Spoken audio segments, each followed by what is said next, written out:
Hi everyone. तो आज बात करेंगे जीएमएम फॉडलर की। और जीएमएम फॉडलर जो है ये एक ऐसा स्टॉक है जो काफी टाइम से मूव नहीं कर रहा है और ये सौरभ मुखर्जी के पोर्टफोलियो में भी है। उनके काफी सारे पोर्टफोलियोज हैं उनके मार्केट में।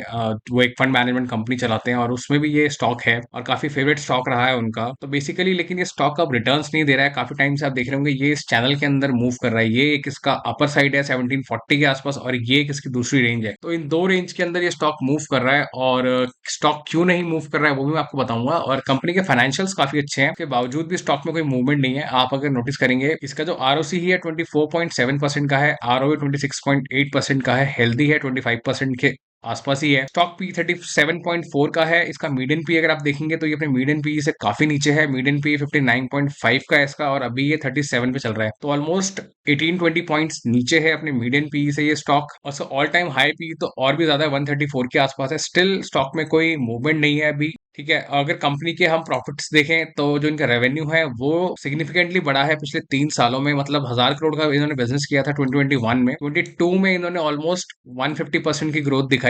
और अगर आप इसको नेक्स्ट ईयर में देखेंगे 150% के बाद इन्होंने 25% से ग्रो किया अभी लास्ट ईयर 2023 के अंदर जो भी फाइनेंशियल ईयर एंड हुआ है। और इनके प्रॉफिट्स भी सिग्निफिकेंटली बढ़े हैं। 64 करोड़ का प्रॉफिट इन्होंने यहाँ किया था, फिर 75 करोड़ इन्होंने यहाँ किया, वापस इनके मार्जिन 14% पे और 214 करोड़ का प्रॉफिट इन्होंने इस साल को एंड करते हुए किया लास्ट वाले को। तो इतने हेल्दी प्रॉफिट्स हैं, डिसेंट मार्जिन है कंपनी के पास, उसके बाद भी इनका जो स्टॉक प्राइस है वो मूव नहीं कर रहा है। तो बेसिकली रीजन क्या है वो आपको बताता हूँ। ये एक सिक्लिकल कंपनी है और सिक्लिकल कंपनी का क्लियर मीनिंग होता है वो स्टॉक्स जो इकोनॉमी की साइकिल के साथ चले। इकोनॉमी अगर बूम कर रही है तो जो प्रोडक्ट वो कंपनी बनाती है वो प्रोडक्ट भी मार्केट में बिकेगा और उसका डेफिनेटली कंपनी प्रॉफिट करेगी और स्टॉक भी चलेगा। और इकोनॉमी जब अच्छा नहीं करेगी, इकोनॉमी जब डिक्लाइन में होगी, जब रिसेशन होगा, तो उस कंपनी के प्रोडक्ट की डिमांड जो प्रोडक्ट कंपनी बनाती है कम हो जाएगी, क्योंकि वो एक डिस्क्रिशनरी प्रोडक्ट होता है। डिस्क्रिशनरी का मतलब ये होता है उसकी परचेज को जो कंज्यूमर है वो उसको डिले कर सकता है, होल्ड कर सकता है, कुछ टाइम के लिए नहीं भी खरीदेगा तो भी उसका काम आराम से चलेगा। तो basically GMM Pfaudler heavy engineering products बनाती है और हैवी इंजीनियरिंग प्रोडक्ट्स के अंदर कैपेक्स लगता है। कैपेक्स का मतलब यह है कि हैवी कॉस्ट लगती है, कैपिटल एक्सपेंडिचर गुड्स बनाते हैं लोग उन कंपनीज के लिए जिन कंपनीज को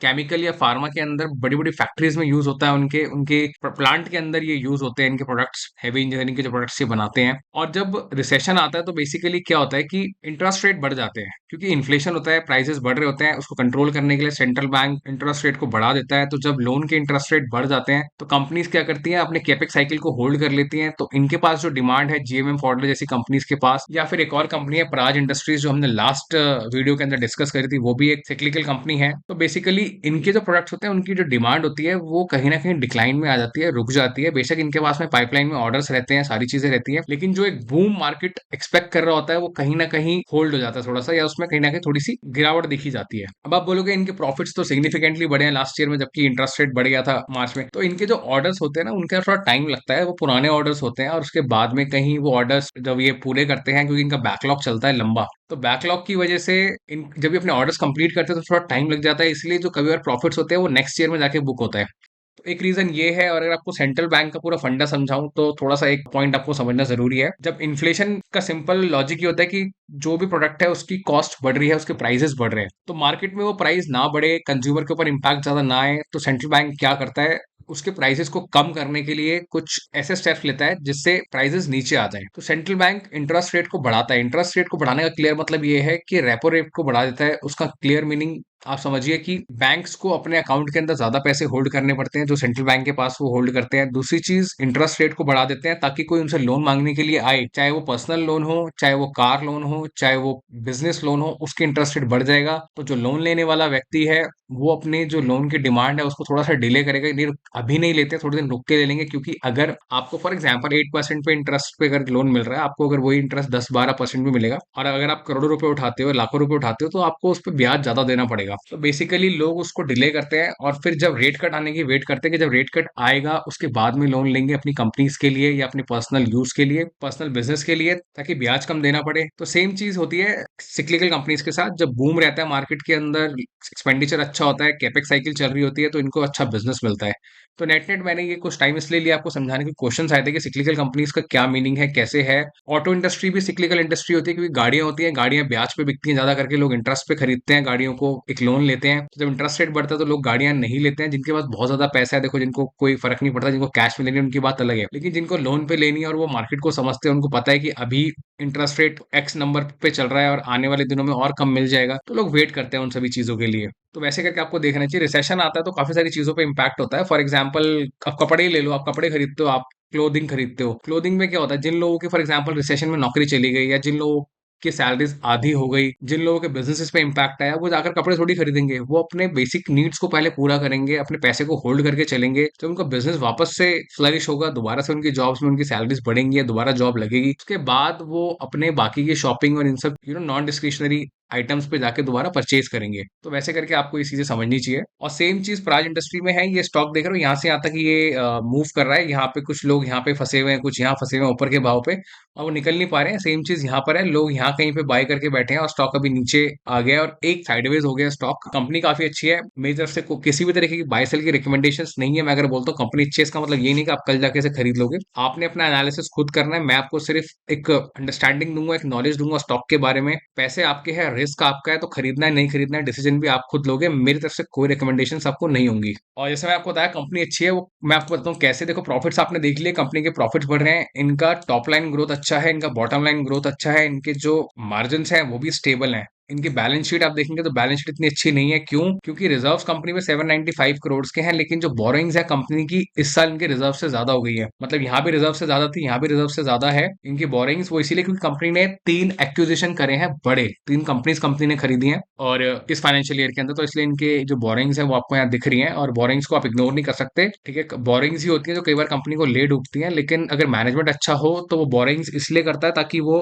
कंपनी को पॉजिटिवली एक्सपैंड कर पाए। तो यहाँ पे मुझे ऐसा लगता है इन्होंने जो एक्विजिशंस करे हैं वो अच्छे हैं, इनके ही फील्ड के हैं, कंपनी को आगे बढ़ाने के लिए है। और शॉर्ट टर्म लाइबिलिटीज 156 करोड़ की है, तो कंपनी वो अपने कैश इक्विवेलेंट से वो पूरा का पूरा कंपनी पे कर देगी इजीली। उसमें कोई मुझे ऐसे प्रॉब्लम नजर नहीं आती, क्योंकि इनके कैश इक्विवेलेंट 372 करोड़ के हैं, काफी हेल्दी हैं। ट्रेड रिसीवर्स 436 करोड़ के हैं। कंपनी में इन्वेंट्री काफी हैवी है, 771 करोड़ की। तो नेट नेट मुझे इनकी जो ये लॉन्ग टर्म बोरिंग्स और पूरा बोरिंग्स का सेक्शन है, इससे इतनी कोई इशू नजर नहीं आता है। बट स्टिल इग्नोर नहीं करना चाहिए, क्योंकि बोरिंग्स कंपनी में है। तो कंपनी के अगर इन्वेस्टर्स पोर्टफोलियो की बात करें तो इनके जो प्रमोटर्स है उन्होंने अपना स्टेक सिग्निफिकेंटली सेल किया है कुछ सालों के अंदर। और ये जो आप सेल देख रहे हैं, लास्ट काफी टाइम से ये 54% पे था, 3 साल से स्टॉक इनका स्टेक अभी इन्होंने सेल किया है। उसका इंपैक्ट क्लियरली आपको यहाँ देखने को मिलेगा, ये वाला जो पोर्शन है यहाँ पर। और ये सारा जितना भी इन्होंने सेल किया है, सब FII और DI ने बाय कर लिया। आप देख रहे हो जितना इन्होंने 14% के आसपास सेल किया था, 14-16% जितना भी इन्होंने सेल किया यहाँ पे, वो सब पूरा स्टेक एब्जॉर्ब कर लिया है FII एंड DIs ने। FII DIs की होल्डिंग आप यहाँ पे आप देख रहे हो 16% है लगभग, और यहाँ पे 30% से ज्यादा हो गई है। तो इन्होंने परचेज कर लिया है। और जो पब्लिक की होल्डिंग है वो भी थोड़ी सी बड़ी है, लगभग 2-3% के आसपास। तो उसमें 2% का स्टेक जो है वो प्लूटस वेल्थ का है, वो एक HNI कैटेगरी का इन्वेस्टर है इसके अंदर। तो नेट नेट FII और DIs की काफी अच्छी इसमें कन्विक्शन है। पब्लिक की कन्विक्शन जो है उसमें HNI कैटेगरी की भी कन्विक्शन है। अब बात करते हैं कंपनी की कॉन कॉल की। काफी इंपॉर्टेंट कुछ पॉइंट है जो आपको पता होनी चाहिए कंपनी की कॉन कॉल के अंदर बेसिकली। और कंपनी क्या प्रोडक्ट बनाती है वो भी मैं आपको बताता हूँ। कंपनी बेसिकली यहाँ पे कंपनी जो है वो हैवी इंजीनियरिंग प्रोडक्ट्स बनाती है, जैसे कि बड़ी बड़ी कंपनीज के लिए mixing system, filtration system, drawing equipment, ठीक है। हैवी इंजीनियरिंग इक्विपमेंट्स बनाती है ये कंपनी। इसका मार्केट में जो शेयर है काफी हेल्दी है, मतलब ग्लास लाइन इक्विपमेंट्स के अंदर इसका मार्केट शेयर 50% से ज्यादा का है, ठीक है। और इनको कंपटीशन है स्मॉल वेसल के अंदर, लेकिन अगर आप लार्ज बड़ी वेसल्स की बात करेंगे तो वहां पे इनकी मोनोपोली है, इनके पूरे GMM ग्रुप की। तो ये काफी अच्छा पॉइंट है कि कंपनी के पास में एक सेगमेंट में मोनोपोली है, और इनके पास में 50% से ज्यादा का मार्केट शेयर है ग्लास लाइन इक्विपमेंट्स के अंदर। और इनकी कॉन कॉल की अगर बात करी जाए तो कंपनी ने बताया कि इनके पास में बैकलॉग है ऑर्डर्स का, क्योंकि इवनली स्प्रेड है इंटरनेशनल और इंडिया बिजनेस के अंदर। और जो इनकी इंटरनेशनल बिजनेस उसमें 8 से 9 महीने की बैकलॉग चल रही है, मतलब जो ऑर्डर्स है उनको 8 से 9 महीने लगेंगे कंप्लीट करने के अंदर। इंडिया के अंदर जो बैकलॉग है 6 to 7 मंथ्स का है। दिस मीन्स काफी अच्छे ऑर्डर्स हैं इनके पास में पाइपलाइन के अंदर। और अभी भी इनका जो ऑर्डर इनटेक है इस साल की शुरुआत से काफी अच्छा चल रहा है।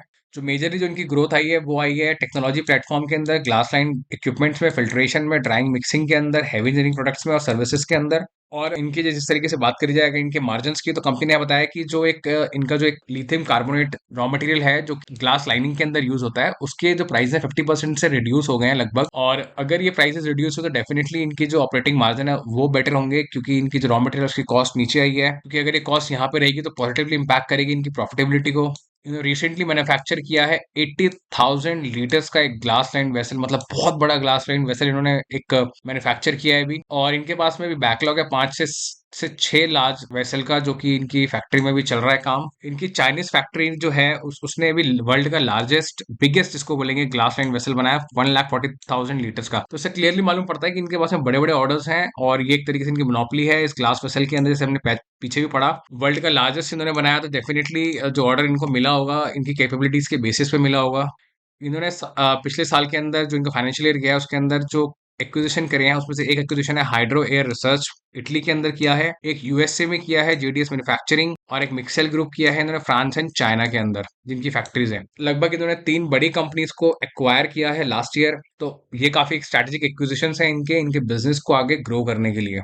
अगर इनकी ग्रोथ की बात करी जाए तो कंपनी ने बताया कि इनसे पूछा गया था कि 15% टॉप लाइन ग्रोथ के बारे में, तो कंपनी ने कहा कि 15% तो 16% की टॉप लाइन की उम्मीद इनको भी है, एक्सपेक्टेशंस है। जो इनका यूएस का बिजनेस है 11 से 12% से ग्रो कर रहा है, इंडिया का 15 से 16% से ग्रो कर रहा है। ये काफी कंजर्वेटिव नंबर कंपनी ने दिए हैं, क्योंकि कंजर्वेटिव इसलिए वर्ड यूज होता है, कंपनी कभी भी हायर साइड नंबर नहीं देती है, हमेशा एकदम नीचे की साइड पे देती है। तो इन्होंने 15 से 16% की ग्रोथ की उम्मीद बताई है इनकी टॉप लाइन के अंदर, क्योंकि जो कॉस्ट है, जो एफिशिएंसी है, जो मेटल कॉस्ट है, वो कहीं ना कहीं थोड़ा सी इंप्रूव हो रही है, तो जिससे इनके मार्जिन भी इंप्रूव होंगे। और इन्वेस्टमेंट साइकिल जब किक इन होगी इंडिया के अंदर, तो ऑफकोर्स इनकी टॉप लाइन भी बढ़ेगी, इनको अच्छे ऑर्डर्स भी मिलेंगे। जैसे ही इकोनॉमी दोबारा से बूम करेगी, रेट कट होगा, जब इंटरेस्ट कम होगा, तो ऑफकोर्स जिन कंपनीज का केपेक्स अभी ड्यू है, जो पाइपलाइन में जो चल रहा है, वो लोग अभी लोन उठाएंगे, फिर इनको दोबारा ऑर्डर देंगे, बिजनेस इनको अच्छे से मिलेगा, और फिर इनके जो मार्जिन है कहीं ना कहीं वो भी लेवरेज आउट होंगे, बेटर होंगे। तो वो एक चीज है यहाँ पर।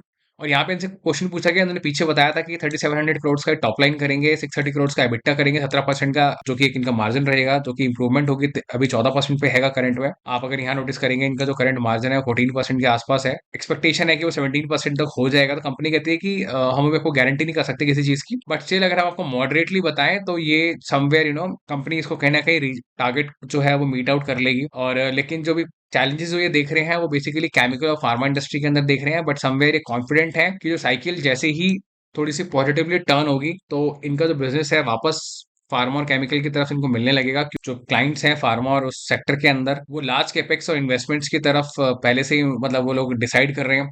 तो ऑफकोर्स कंपनीज को आपस में इनकी बात होती रहती है, इनको पता होता है कि इनके क्लाइंट्स क्या डील इनको देने वाले हैं, किस तरीके के क्वेश्चन क्वेरीज उनकी आ रही हैं, किस तरीके की डिमांड वो लोग कर रहे हैं। तो वो सारी चीजों को देखते हुए, क्योंकि केमिकल और फार्मा में काफी ज्यादा हेडविंड्स हैं अभी, केमिकल और फार्मा स्टॉक्स आपको पता ही है किस तरीके से पिटे हुए हैं अभी, तो वहां पे कहीं ना कहीं थोड़ी डिमांड का एक इम्पैक्ट है इंटरनेशनल मार्केट की वजह से भी। तो उन सब चीजों को देखते हुए, लेकिन धीरे धीरे करके सब कुछ ट्रैक पे आ रहा है वापस। अभी जैसी चीजें बेटर होंगी, ऑर्डर जो इनकी पाइपलाइन है वो और बेटर हो जाएगी। और पाइपलाइन से मतलब ये है कि जो ऑर्डर्स की जो एक लिस्ट होती है, जो एक एक के बाद एक ऑर्डर्स होते हैं, उसको ये बेसिकली पाइपलाइन कहते हैं यहाँ पे। तो आप इसको मिसअंडरस्टूड नहीं करना कोई पानी की पाइपलाइन से। बेसिकली पाइपलाइन मींस जो ऑर्डर जो लाइन बाय लाइन जो इनके पास में आते रहते हैं, जो क्वेरीज आती रहती हैं, उसकी बात हो रही है यहाँ पे। यहाँ पे कंपनी ने प्रोजेक्ट्स के बारे में बताया। एक इनके पास में इन्होंने प्रोजेक्ट इन्होंने जीता है कोरियन कंपनी के लिए, जो कि लिथियम प्लांट है, रिकवरी ऑफ लिथियम, ठीक है। और 10 मिलियन एसिड रिकवरी का प्लांट है वो। और इनके पास में इंडिया में एक और ऑर्डर है जो कि हिंडाल्को से है, पावर प्लांट के लिए, जो कि फ्लू गैस डिफ्लोराइजेशन के लिए है। तो 2 ऑर्डर्स की बात कंपनियां कर रही है। ऑलरेडी काफी सारे ऑर्डर्स जो हैं इनके पास में, इनके पाइपलाइन में पड़े हुए हैं। और यहाँ पे कंपनी ने बताया कि देखो, इंडिया जो है 6 to 9 मंथ्स के स्लो डाउन में ये लोग अभी उम्मीद कर रहे हैं। उसके बाद में कॉन्फिडेंट है कि जो भी नंबर्स की ये गाइडेंस दे रहे हैं उसको अचीव कर लेंगे। उसका क्लियर रीजन ये है कि 6 to 9 मंथ्स इसलिए कहते हैं क्योंकि अभी रेट हाइक चल रहा है, आने वाले दिनों में रेट कट भी होगा, रेट नीचे भी आएगा। तो वो उम्मीद है इनको 6 से 9 महीने के अंदर रेट जब नीचे आने लगेगा, तो वापस से इनके जो प्रोडक्ट्स की डिमांड है वो बढ़ने लगेगी, और ऑर्डर्स इनको मिलेंगे इंटरनेशनली भी और इंडिया में भी। तो उसके बाद जो एक स्लो डाउन जो ये अभी चल रहा है, वो फिर कहीं ना कहीं वापस से एक बूम की तरफ बढ़ेगा। तो वो जो कंपनी की तरफ से जो एक नंबर बताया जा रहा है 6 to 9 मंथ्स का है, मतलब दिसंबर के बाद से इसको अच्छे एक ट्रैक पे आप उम्मीद करेंगे देखने में। और यही नहीं, बाकी की और कंपनीज भी जो है जो कैपेक्स ड्रिवन है, ये हो गई या प्राज इंडस्ट्री हो गई, या और भी ऐसी कंपनीज हैं जो हाई इंटरेस्ट रेट से इंपैक्टेड हैं, सिक्लिकल कंपनीज हैं, कहीं ना कहीं उनके साथ में भी सेम चीज प्ले आउट होगी आने वाले 6 महीने के बाद। तो किसी के पोर्टफोलियो में अगर वो कंपनीज हैं लॉस पे बैठे, तो आप टेंशन नहीं लो, आप थोड़ा और वेट करो, और कहीं ना कहीं वो स्टॉक्स भी आपको चलते हुए नजर आएंगे। क्योंकि कंपनीज अगर अच्छी हैं, प्रॉफिट बना रही हैं, बिजनेस अच्छा है, डिमांड अच्छी है उनके बिजनेस की, तो वो कंपनीज